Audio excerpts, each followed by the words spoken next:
자, 안녕하세요 여러분. 오늘도 세력들이 장난치기 좋은 섹터, 말장난을 좋아하거든요 얘네는. 그 섹터 하나 소개해 드리도록 하려고 합니다.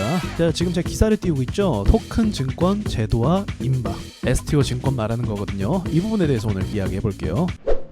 자, STO 증권 이게 뭐냐면 이렇게 생각하면 돼요. 우리가 눈에 보이는 모든 실물 자산 있잖아요. 자, 여기 보면은 부동산, 음원, 채권, 펀드, 모든 자산들, 돈으로 거래되고 가치가 있다고 판단되는 모든 자산들을 쪼개가지고 이것을 증권 투자할 수 있다고 보시면 됩니다. 그러니까 우리가 쉽게 얘기하면 비트코인을 사고 싶어요. 비트코인 어떻게 삽니까? 개당 1억 가까이 하는데, 그쵸? 지금 현재 9천만 원이 넘단 말이죠. 하지만 비트코인을 투자할 수 없습니까? 투자할 수 있죠. 어떻게요? 쪼개가지고 투자할 수 있단 말이에요.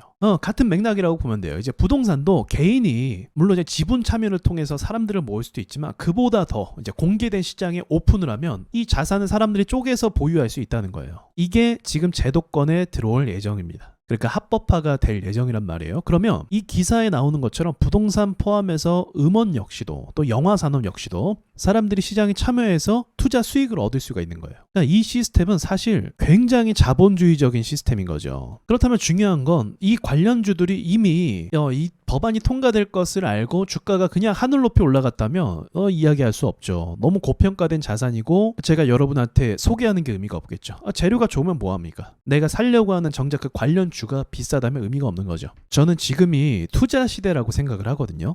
여러모로 투자 시대입니다. 보통 사람들도 미국 주식 한다고 하면 이 경제에 대한 상식이 굉장히 수준이 높아진 상황이 바로 지금이에요. 저보다도 더 많이 알아요. 그리고 어떤 분들은 비트코인을 투자하는데 코인 투자하거든요. 근데 코인 투자하는데 미국 증시에 대해서 굉장히 예민하게 반응을 해요. 왜냐면 같이 움직이니까. 그래서 지금 파월이 어쩌고 뭐 앞으로 경제 지표가 어쩌고 물가 지수가 어쩌고 이걸 얘기하고 있습니다. 얼마나 지금 여러분 이게 상상이나 되던 일이에요. 과거에 비해서 지금 투자에 굉장히 관심이 많은 시대예요. 그래서 경제 서적도 인기가 굉장히 많고 경제 전문가분들도 인기가 굉장히 많아요. 근데 이런 가운데서 증권화 토큰, STO죠. 이게 이제 법 제도 안에 들어와서 이 투자를 통해서 누군가가 또 수익을 내면 어떻게 되겠어요? 또 돈들이 이쪽으로 몰릴 가능성이 있는 거죠. 전 충분히 가능성이 있다고 봐요. 왜냐면 이게 STO 증권이 진짜로 합법화되면 내가 살 수 없던 물건을 살 수 있고 내가 지분 참여를 할 수 없던 곳에도 내가 지분 참여를 할 수 있는 거예요. 더 쉽게 얘기하면 이게 진짜 좋다라고 전 생각하는 게 뭐냐면 자신만이 아는 분야가 있을 거예요. 여러분만이 아는 분야가 있을 거 아니에요? 예를 들어서 내가 뭐 음악을 하는 사람이다 하면 음악하는 사람이 투자까지 알 수는 없잖아요. 근데 아까 말했던 것처럼 이 음악의 저작권에 대해서 본인이 투자까지 참여할 수 있다고 한다면 소액으로도 굉장히 많은 유동성들이 들어올 수 있고 또 다양한 사람들이 이 투자에 참여할 수 있다라고 전 생각을 해요. 그래서 관련 종목들 한번 보죠.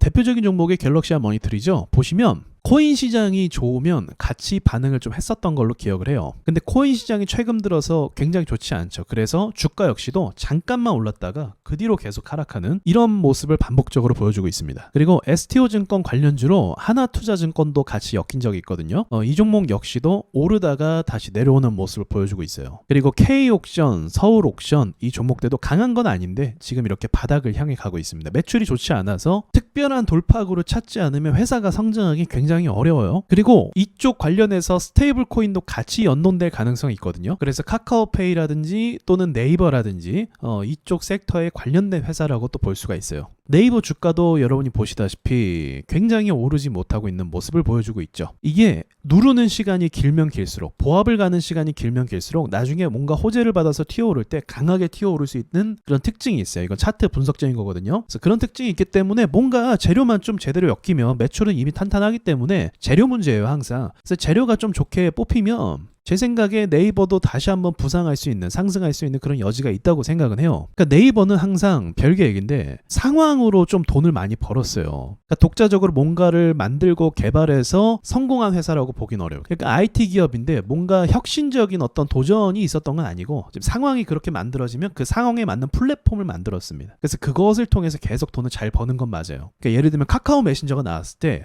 잽싸게 본인들이 갖고 있는 자본을 가지고 일본 시장으로 갔어요. 그래서 일본 시장에서 카카오와 똑같은 채팅 어플을 만듭니다. 무료 채팅 어플인 거죠. 그게 라인이죠. 그래서 그걸 통해서 시장을 점유했고 뭔가 혁신적인 건 만들지 못해요.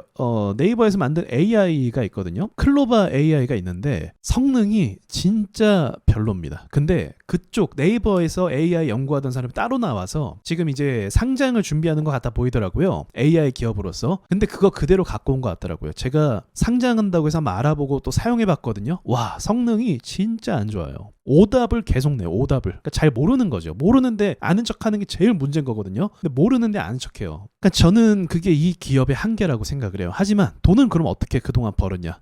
상황이 맞춰졌을 때 그 상황에 맞는 플랫폼은 기가 막히게 잘 만들었어요. 그러니까 기회를 놓치지 않아요. 그게 네이버의 강점이에요. 기회를 절대 놓치지 않는다. 그리고 돈이 될 만한 큰 것만 노린다는 게 네이버의 이 사업 전략인 것 같아요. 그것도 제주면 제주죠. 그러니까 얼마 전에도 트위치가 한국에서 이제 철수할 때 잽싸게 그냥 뭐 만들어서 거기서 그 개인 방송 플랫폼 운영하고 있잖아요. 그렇죠? 그러니까 기회를 기가 막히게 잡는 회사예요. 재밌어요. 자, 아무튼 이 STO 증권이 이제 법제화되면 그러면 이 거래할 수 있는 플랫폼이 필요할 거 아니에요. 그렇죠? 이 플랫폼을 네이버가 차지할 가능성도 있다는 거죠. 카카오도 그렇고. 저는 또 이제 코인 시장에 대해서 이렇게 말씀드리고 싶은데 코인 시장도 주요 코인만 올랐죠. 비트코인하고 뭐 솔라나 뭐 그런 것들만 크게 올랐단 말이에요. 리플하고 또 이더리움 대형 코인만 크게 올랐는데 그 외의 코인들은 다 주목을 받지 못했어요. 그렇죠? 근데 전 세계적으로 이 코인에 대한 법 제도가 많이 바뀌고 있는 상황입니다. 그러니까 그동안에는 빛을 보지 못했던 코인들이 쓸모가 없었단 말이에요. 이걸 어디다 써? 라고 봤단 말이에요. 근데 이런 코인들이 서서히 이 쓰임새가 계속 생겨나가고 있다는 거예요. 이게 서서히 시대가 바뀌어가는 거죠. 그러니까 웃긴 게 뭐냐면 지금 우리가 갖고 있는 화폐는 어때요? 너무 많이 발행해서 신뢰가 많이 떨어지고 있어요. 그렇죠? 점점 떨어지고 있단 말이에요. 미국 돈도 사실은 다른 나라 돈에 비해서 안전하기 때문에 사는 거지 미국 자체만 놓고 보면 그 자체도 불안한 것도 사실이거든요. 그러니까 이 화폐 가치에 대한 불신이 점점 쌓이는 가운데 여러 코인들이 생기고 있고 그 중에서 이제 주목받는 코인이 크게 올랐던 거고 이제 법이 바뀌기 시작하면서 이제 다양한 코인들이 법 제도화 안에 들어오기 시작하고 그리고 STO 증권 이런 흐름 역시도 우리나라만의 흐름은 아니거든요. 그리고 수많은 사람들이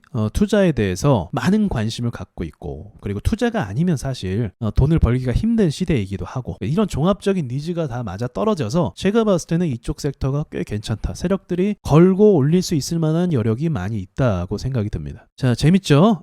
근데 여러분 이제 투자에 대한 결과는 본인이 갖는 것이기 때문에 여러분도 공부를 하셨으면 좋겠어요. 요즘에 와주스키 채널에서 제가 올리는 영상이지만 시장이 받쳐주는 것도 분명 있습니다. 근데 시장 뭐 하락하는 것까지도 예상을 했으니까 저도 제가 무서울 정도로 좀 많이 맞추는 부분이 있거든요. 제가 이 얘기 왜 하냐면 그러다 보니까 아무래도 그렇게 되면 제가 많이 경험했잖아요. 묻지마 매수하는 분들이 생겨요.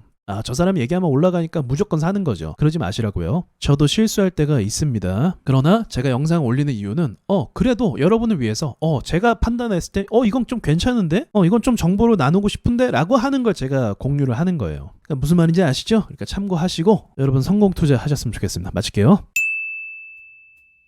자, 여러분 주식을 잘하려면 습관을 고치셔야 됩니다. 근데 이 습관은 그냥 고칠 수 있는 게 아니에요. 누군가 옆에서 봐주고 컨트롤해주고 또 때로는 잔소리를 좀 해야 되는 거죠. 한 달 동안 텔레그램 방에서 이 시장 흐름에 대한 메커니즘을 배우고 그리고 실제로 어떤 종목을 우리가 쫓아가야 되는지 어떤 걸 매수 대상으로 삼아야 되는지 대장주 추격반 교육을 진행을 합니다. 이미 진행을 하고 있었고 그리고 지금 참여하신 분들도 굉장히 잘 따라오시고 이 11월 달에 이번에 좋지 않았잖아요. 근데 11월 달에도 수익을 내신 분들이 꽤 많이 보이더라고요. 사실 주식은 모르면 배우는 게 맞죠. 혼자서 이리 치이고 저리 치이고 하면서 긴 시간을 돌아가는 것보다 배우고 집중해서 학습하고 그리고 결과를 내는 게 맞는 거죠. 제가 집중해서 교육을 시켜드리기 때문에 여러분 정말 많이 배우실 거예요. 이번 12월 달도 한번 재밌게 또 진행을 해보겠습니다.